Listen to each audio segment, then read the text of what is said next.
Gajanan developers Pune यांच्याकडून आता पंढरपुरात इसबाबी कलश मंगल कार्यालय येथे साकारला जातो आहे भव्य गजानन टॉवर 10 मजली ट्विन बिल्डिंगचा प्रकल्प। गजानन टॉवर मध्ये उपलब्ध आहेत अत्याधुनिक सुविधांनी युक्त 1022 स्क्वेअर फुटाचे 2 BHK फ्लॅट्स, सुशोभित प्रवेश कक्ष, सामायिक क्षेत्रासाठी अत्याधुनिक सुरक्षा यंत्रणा, लिफ्ट आणि सामायिक क्षेत्रांसाठी वीज बॅकअपची सुविधा, स्वतंत्र अग्निशमन यंत्रणा, 2 मजली पुरेशी पार्किंग व्यवस्था, प्रत्येक कार पार्किंगच्या ठिकाणी स्वतंत्र EV चार्जिंगची सोय, सोलर वॉटर यंत्रणा, प्रत्येक सदनिकेसाठी इन्व्हर्टरची सोय। इसबाबी कलश मंगल कार्यालय शेजारी साकारल्या जात असणाऱ्या गजानन टॉवर मध्ये आजच आपला हक्काचा आणि आधुनिक सुविधांनी परिपूर्ण अलिशान फ्रीसाठी संपर्क क्रमांक 7676700025। ताज्या घडामोडी पाहण्यासाठी आमच्या YouTube चॅनलवरील PVR म्हणजेच पंढरी वार्ता या न्यूजला सबस्क्राइब करा आणि शेजारील बेल आयकॉनवर क्लिक करा।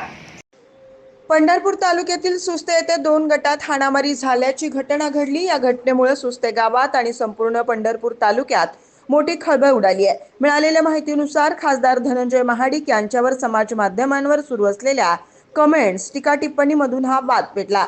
या वादाचं रूपांतर शेवटी हाणामारीत झालं।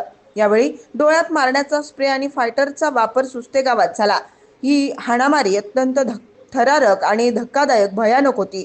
या हल्ल्यादरम्यान डोळ्यात मारण्याचा स्प्रे, फायटर आणि शरीराला गंभीर इजा पोहोचवणाऱ्या अत्यंत घातक साधनांचा आणि हत्यारांचा वापर करण्यात आल्याचंही समोर आलंय। या जीवघेण्या हाणामारीत खासदार धनंजय महाडिक यांचे कट्टर समर्थक तथा भीमा सहकारी साखर कारखान्याचे विद्यमान संचालक तात्या नागटिळक यांचा मुलगा आकाश नागटिळक, जावई युवराज चव्हाण, सख्खा भाऊ धनाजी नागटिळक तसेच त्यांचे समर्थक रामदास चव्हाण हे जखमी झालेत। सर्व जखमींना तातडीनं जवळच्या खासगी रुग्णालयात उपचारासाठी दाखल करण्यात आलं होतं। मात्र आकाश नागटिळक यांच्या डोळ्यालगत अत्यंत गंभीर दुखापत झाली। त्यांची प्रकृती चिंताजनक असल्यानं त्यांना पुढील उपचारासाठी सोलापूर येथील शासकीय रुग्णालयात हलवण्यात आलंय।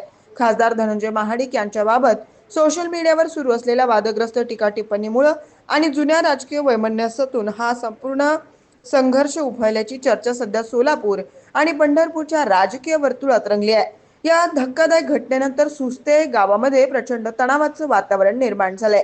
2 गटातील वाद आणखी वाढू नये आणि कायदा सुव्यवस्थेचा प्रश्न निर्माण होऊ नये यासाठी पंढरपूर पोलिसांनी सुस्ते परिसरात धाव घेतली आहे।